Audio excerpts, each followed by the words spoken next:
Un tema de candente actualidad es el del pasaporte COVID.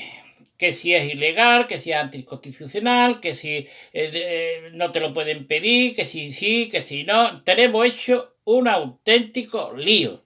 Y para que nos saque de dudas, he invitado aquí a don Francisco Serrano, juez y fiscal en excedencia y que actualmente ejerce la abogacía en su despacho. Don Francisco, buenos días.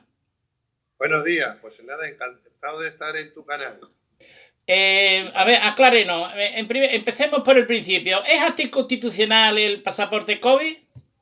Yo entiendo que total y absolutamente, pero vamos, es que tendría que ser hasta una obviedad, porque el pasaporte COVID supone una limitación, aparte de una coacción, supone una limitación a lo que es el derecho de libre circulación.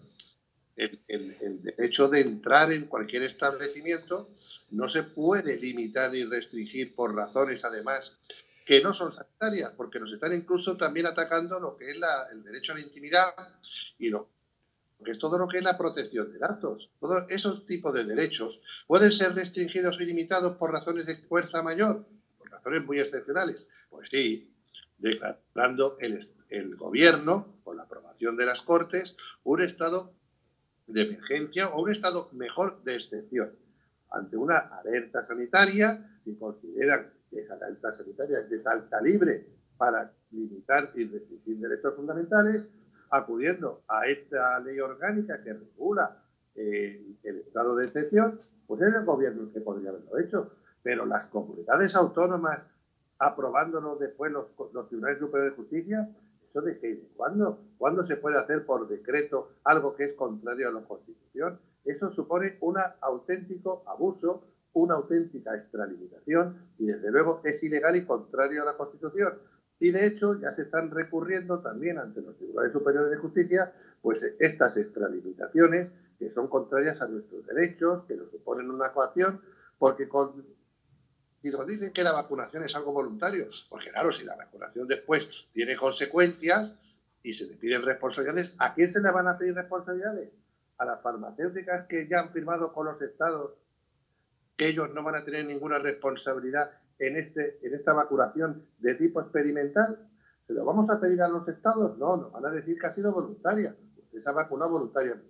Pero vacunado o no, lo que no se puede es hacer una medida, aparte de limitar ese derecho de lo que es de libre circulación, que es absolutamente discriminatoria.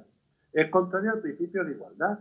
Supone crear en España un apartheid donde aquí en España puede entrar cualquiera sin papeles e incluso después se le dan privilegios y resulta que tú no puedes ir con libertad al tal en el bar de la esquina de tu casa porque te van a pedir un pasaporte. Y eso desde luego es algo que sería incomprensible hace 2 o 3 años, pero que ahora la gente como se lo traga todo, pues lo ve como algo normal e incluso ve que es algo que es por su seguridad y por su salud, cuando no es así. Cuando no es así, porque ahí puede entrar una persona que está contagiada y a la que no se le pide el carnet, y a lo mejor una persona que tiene una inmunidad natural, que no se ha vacunado por tener esa inmunidad natural, que es así que seguro que no va a contagiar nada, pues no se le permite. O sea, es algo contrario al sentido común y no hay razones sanitarias ni de salud detrás, sino unas razones de control social. ¿No cree usted que el gobierno central ha escurrido el bulto dejando en manos de las comunidades autónomas estas medidas? Es que no es que se escurrido el bulto, es ponerse de perfil en algo que tiene la obligación de regular. Pero es que para eso son muy listos y muy tontos muchos presidentes de las comunidades autónomas, que están asumiendo responsabilidades que a ellos no les competen en absoluto, pero que no les competen además de forma legal. Esto es el gobierno el que tendría que haber dado la cara y con razón o sin ella por lo menos tendrían el trámite legal adecuado que era la declaración del estado de excepción. Pero ellos no lo hacen. Delegan, escurren el bulto y le pasan la pelota a los presidentes de las comunidades autónomas. Y resulta que tenemos reinos de taifas donde aquí cada uno regula algo tan esencial como es el derecho a la igualdad, el derecho a lo que es la intimidad, la protección de datos y a lo que es la libre circulación, pues lo están regulando esos reinos de taifas y cada uno de una forma. Por eso tenemos navidades distintas, tenemos sistemas, medidas de protección distintas, se cierran locales en unos sitios, en otros no, en unos sitios es obligatorio la mascarilla, aunque esto ya se ha regulado a nivel nacional. que me expliquen a mí por qué tenemos que abrir las ventanas para que entre el aire puro de la calle y después en la calle no puedo ir con mascarilla porque ese aire puro me contagia. O sea, hay cosas tan absurdas como esas, bueno, las estamos tragando como algo cotidiano y como algo habitual. Pero que conste a la pregunta que me hace que quien tenía que haber regulado esa medida del pasaporte, si es que hay que restringir derechos con una justificación, desde luego, excepcional, porque para limitar derechos fundamentales tiene que ser una causa excepcional y justificada. Y quien tendría que haber hecho esa excepción y esa justificación, desde luego, era el gobierno central, y no como están haciendo los idiotas de los presidentes de las comunidades autónomas. El gato escaldado y el agua caliente huye. Como ya ha tenido 2 sentencias contrarias en los estados de alarma, ya el gobierno central no quiere mojarse más. Y le pasa la patata caliente a las comunidades autónomas. Y como usted muy bien dice, pues los tontos pues han caído en la trampa, porque ahora las denuncias irán contra los presidentes de las comunidades autónomas y contra los consejeros de sanidad, me imagino. Pues ahora mismo, si las medidas se están acordando los presidentes de las comunidades autónomas y las comunidades autónomas, evidentemente los recursos que se están presentando ante los tribunales superiores de justicia van a ir dirigidas contra ellas, porque ellos son los que han adoptado esas medidas. Y al final los quedarán en mala situación cuando esto con el tiempo se vea que ha sido una tomadura de pelo. Desde luego no va a ser el doctor Fraude, va a ser los presidentes de las comunidades autónomas. Hay un refrán que dice que no hay mal que por bien no venga. ¿No cree usted que esto de que cada comunidad autónoma vaya por un lado, que cada uno tenga unas medidas distintas, que uno cierra la hostelería a las 10, el otro a las 11, el otro a las 12, el cacao que hay? ¿No creo que usted que ha puesto sobre el tapete el tema del fracaso del Estado autonómico? Esa y otras razones, muchísimas más. Es que este es un estado donde la igualdad ya no solamente lo que la igualdad por razón de sexo, ni por otro tipo ni de edad, es la desigualdad, pone de manifiesto la desigualdad interterritorial. O sea que según donde yo esté, pues necesitaríamos, incluso antes de la pandemia, sería gratuita una vacuna, en otras no era obligatoria, en otras sí, en unas comunidades auxiliares médicos cobran más que en otras. La desigualdad interterritorial ya existía mucho antes de la pandemia. Pero como bien dice, ahora, a raíz precisamente de esta situación, esto ya lo está poniendo, pero blanco sobre negro, ese tipo de desigualdades. Y según donde yo vaya, pues tendré que ir preguntando, cuando pase esas fronteras invisibles que hay entre las comunidades autónomas, que qué medidas me tengo que ajustar para que no venga un policía de turno y me multe. Claro, es una incongruencia. Tenemos 17 gobiernos distintos.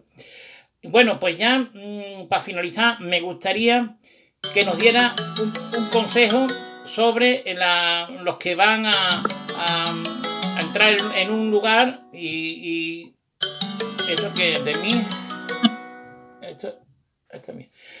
Sobre los que van a entrar en un restaurante, por ejemplo, y le piden el pasaporte COVID. ¿Qué tiene que hacer esa persona? Un camarero no es nadie para pedir un documento personal que además tiene datos sanitarios. Si alguien te lo tiene que pedir en todo caso es un agente de la autoridad. Entonces hay que decir, mire usted, yo el pasaporte hasta lo puedo llevar, pero yo no tengo por qué enseñarlo. O yo me puedo haber vacunado y no quiero sacarme el pasaporte porque no me da la gana. O no me he querido vacunar porque es mi decisión personal, porque yo soy el que decido también sobre mi salud y esto no me convence. Entonces, lo que hay que decir es que si alguien me lo tiene que pedir, no es un camarero. Desde luego tendría que ser un agente de la autoridad el que lo pidiera. Y desde luego, si alguien quiere, por dignidad, no entrar en un establecimiento, también puede denunciar ese establecimiento, porque es cierto que al establecimiento le pueden denunciar, pero también tú puedes denunciar un establecimiento precisamente por infringir lo que son tus derechos fundamentales.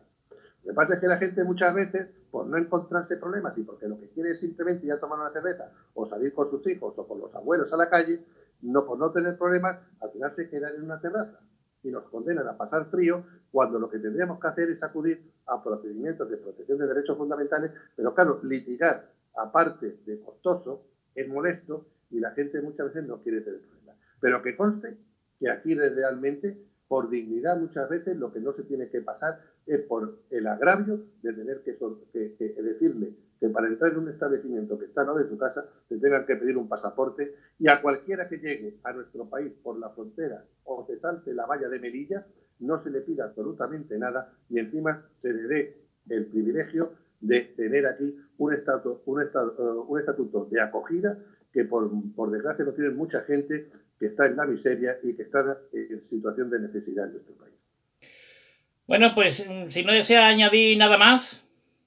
Pues nada, muchísimas gracias y decir que hoy he puesto un tema en Twitter que decir que peor que aquellas dictaduras que oprimían y reprimían al pueblo que se resistía son las dictaduras que estamos consintiendo, esas dictaduras que oprimen al pueblo pero no tienen que reprimirlo porque ese pueblo se somete a esa dictadura. Y estamos en una situación donde el pueblo, donde la sociedad aborregada se está sometiendo a una dictadura y las peores dictaduras son las que tienen piel de cordero, son lobos que se visten con piel de cordero. Y en España tenemos una dictadura con piel de cordero, una dictadura que se disfraza de democracia. Y aquí la gente se lo traga todo. No hace falta reprimir al pueblo que se somete. Para el dictador, esa es, desde luego, lo mejor que se le podría pasar. Ser dictador con un pueblo sometido y al que no le ofrece ninguna resistencia. Y esa es la situación que tenemos, por desgracia, en España. Pues nada, dicho queda. Muchas gracias, don Francisco. Un abrazo. Adiós, hasta luego.